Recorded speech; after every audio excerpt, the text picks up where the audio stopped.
చెమటలేం చిందించాలా, శ్రమపడేం పండించాలా, పెదవిపై చిగురించేలా చిరునవ్వులు. కండలను కరిగించాలా, కొండలను కదిలించాలా, చచ్చి చెడి సాధించాలా సుఖశాంతులు.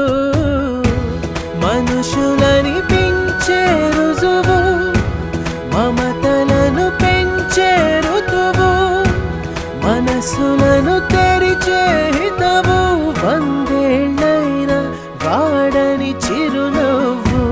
ఎక్కిళ్ళే పెట్టి ఏడుస్తుంటే కష్టం పోతుందా కదా, మరెందుకు గోలా?